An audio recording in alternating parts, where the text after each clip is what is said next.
Ang kaluwalhatian na nagmumula sa mga langit ay sumainyo ngayon at magpakailanman.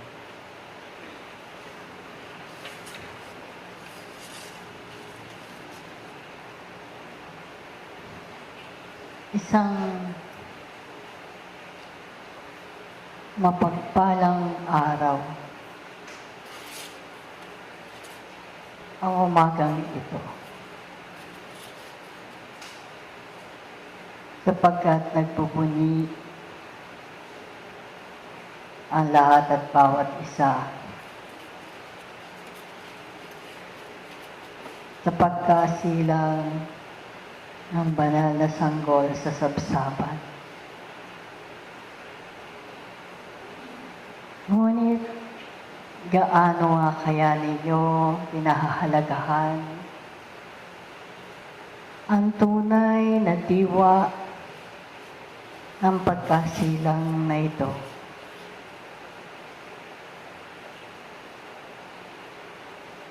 Sapagkat sa katotohanan ay higit pa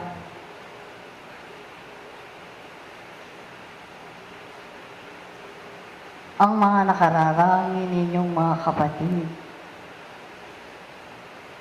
ang hindi pa nakapag-uukol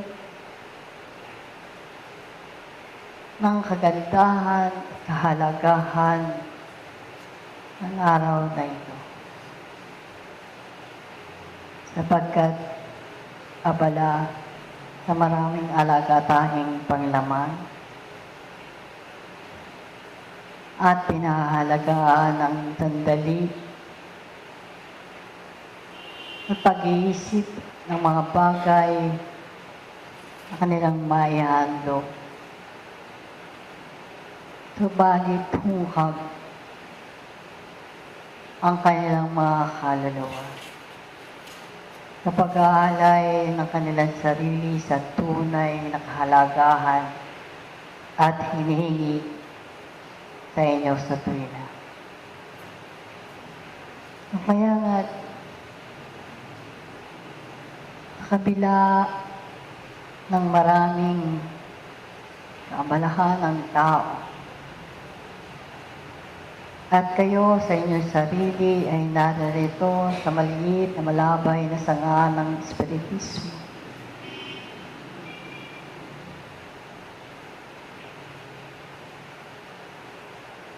Nananagumpay ang inyong mga sarili sapagkat ang tawag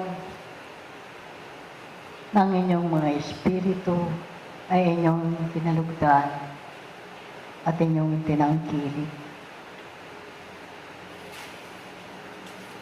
Sapagkat katotohanan ay nauuhaw ang inyong mga kaluluwa. At tunay na nagnanasa ng para sa kanyang sariling ikaw ulad at ikaw wawagas. At matapos ang mga sandaling ito'y mamamaybay ang inyong mga sariling ako upang dantayan ng haplos ng inyong pagmamahal ang inyong mga kaanak, ang inyong mga kaibigan o hindi man. Ngunit nananalaytay sa inyong pagkatao ang tunay na pag-ibig,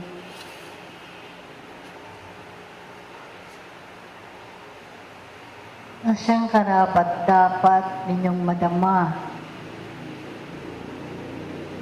Sapagkat ang binubuo ninyo sa inyong pagkatao ay ang kabanalan, ang kababang loob, ang kaliwanagan, na kinakailangang madama ng isang sarili upang matagpuan niyang higit ang kanyang kalagayan sa gitna ng maraming mga kaluluwa na naroroon pa sa kapisan at kabiguan. Damahin ninyo sa mga sandaling ito. Sapagkat sa katotohanan ay iba na ang inyong mga pananaw. Sapagkat higit na ninyong binibigyan ng pansin ang pangangailangan ng inyong mga diwa. Ang pangangailangan ng inyong mga kapwang dumoroong pa. Kadiliman na kanilang nilalandas sa buhay nito. Ang maliit na hakbang, ang maliit na paglilingkod ninyo ay pag-asa ng isang sarili kinabukasan. O kaya nga, dalhin ninyo ang liwanag upang matagpuan ninyo ang kahiraan ng mga langit. Dalhin ninyo ang kababaang loob upang madama ninyo ang inyong mga kapwa. O ano ang kanilang pangangailangan. Dalhin ninyo ang kapayapaan upang sa daigdig na ito'y may ambin ninyo ang kapayapaang dala-dala ninyo. Sapagkat sa katotohanan ay kapos ang marami sa inyo. At nangangapa sa kadiliman na kanilang tinataglay. Kaya nga, damhin ninyo sa umagang ito ang pagpapalang inilalawit sa lahat at bawat isa. Hindi lamang upang maibsa ng inyong mga kirot na laman, kundi mapalis ang lahat ng kahinaan ng inyong sarili, na siyang nagbibigay sa inyo ng mabibigat na dala-dalahan ng krus na inyong sinasabalikan. Sapagkat ang malinis na kaisipan, ang dalisay na damdamin at kalooban, ay siyang karapat-dapat lamang mananaitay sa isang mag-aaral ng espiritismo na nakababatid na ng katotohanan. At kung nangyayari pa na sa maliliit na bagay ay nagkakaroon pa ng maiinit na simbiyo ang inyong mga damdamin, ay pakinggan ninyo ang maliit na tinig na ilang na nagsasabi sa inyong ituwid ninyo ang landas na inyong dinaraanan. At alisin ang mga mapanirang uod na siyang sumisira sa inyong pagkatao. Sapagkat katotohanan ay hindi ninyo mailalandas ang inyong sarili sa tunay na katotohanan ng buhay. Sapagkat nariyan pa ang maraming kamangmangan na kinakailangang batahin ng bawat isa sa inyo. Habang nadarama ninyo ang kalungkutan, ang galit, o anumang mga bagay na negatibong nagpubuo sa inyong katauhan, ay katotohanang madarama ninyong maraming hirot ng laman. Ang lakas na inyong pinailanlang at ibinigay, winaldas, na siyang nagbabalik lamang sa inyong mga sarili upang madala ninyo ang mayroon ng bigat sa panahon ng inyong mga paglalakbay. Hindi ninyo madarama ang kapayapaan, ang kaliwanagan, ang kababaan. paano'y kayo sa inyong sarili ang nagbibigay ng mabigat na pasanin upang maramdaman ninyo na sa buhay na ito'y kinakailangan pala ninyong waldasin ang lahat ng ito upang magkaroon ng kagaangan ang inyong buhay naman at sa espiritual aspeto. Ngayon, mga iniibig na mga kapatid, ano ang iaalay ninyo sa dambana na kabanalan ng isang sanggol sa sabsabat?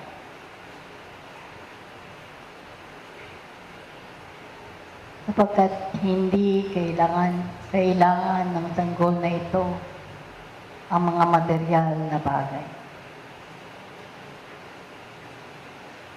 Hindi nangangailangan ng hain, na ritos, sapagkat sa katotohanan ay iniaabot ng sanggol na ito ang kanyang mga palad upang kayo'y iangat sa pagkakataong ito. Na madama ninyo ang kaligayahang ipinadarama sa inyo. Ang kaluwalhatiang naghihintay para sa lahat at bawat isa.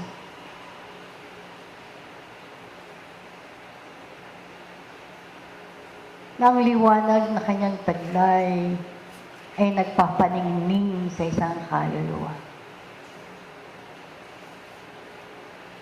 upang madama niya sa kanyang sariling hindi siya pinabayaan sa lahat ng panahon. Damihin ninyo ang pagpapalang ito, mga kapatid. Lagyan ninyo ng tatak, bakas, ang inyong ninaraanan. Nasanay ang kagandahan, ang kabandalan, ang katapatan sa inyong mga paglilingkod. Sa lahat ng inyong ginagawa, ay maibigay ninyo ng buong lugod ang inyong sarili, pag-ibig, sa pagbibigay ng liwanag, kapayapaan. Sapagkat ito ang siyang inihahandog sa inyo, ang Kapaskuhang ito. Malasin ninyo ang daigdigang inyong kinabibilangan. Marami pa. Ang mga kaluluwang naliligaw ng landas. Marami pa. Ang hindi pa nakauunawa ng tunay na diwa ng kanilang pagkapanaw sa kapatagan ng lupa. Hindi pa nalalaman ang mga pasaning, suliranin, pagsubok ng buhay ay siyang magdadala sa kanilang kaluwalhatian upang timbangin ang isang sarili na kinakailangang maalpasan ang lahat ng ito. Magkaroon siya ng kinang sa kanyang sarili upang sa kanyang kaparaan ay makagawa ng isang kabanalan at sundan siya ng marami pang iba.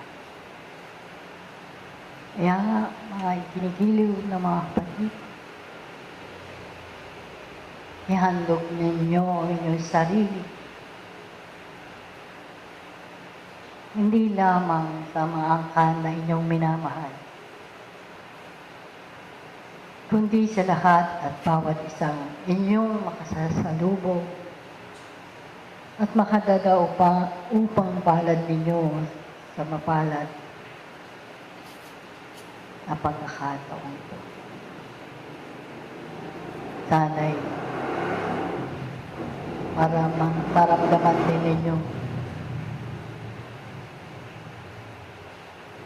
ang kaligayahang naghihintay para sa lahat at bawat isa. Kaya nga, magpapatuloy kayo sa lahat ng sandali. Mag-aaral kayo at magtitimbang at magsusuri. At kailanman,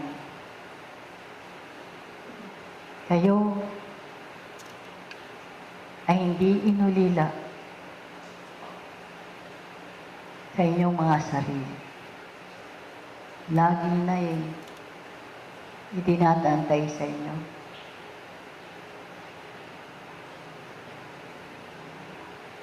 Ang haplos, pagmamahal na isang amang nasa langit. Na sana'y magampanan din ninyo ang inyong mga dakilang tungkulin sa ibabaw ng lupang. Itong maliit kong alay, na ang Kapaskuhang ito'y hindi lamang sa mga masmos, kundi sa lahat at bawat isang natututo. Naliparin ang maraming buhok at dalhin ang kanyang mga panyapak sa higit na nangangailangan ng pagpapala upang ibigay ninyo ang inyong pag-ibig, ibigay ninyo ang inyong handog, sapagkat ang inyong mga kaluluwa'y nagnanasa ng higit kabanalan upang madala niya ito sa kaharian ng mga. Magpapatuloy tayo sa ibaba.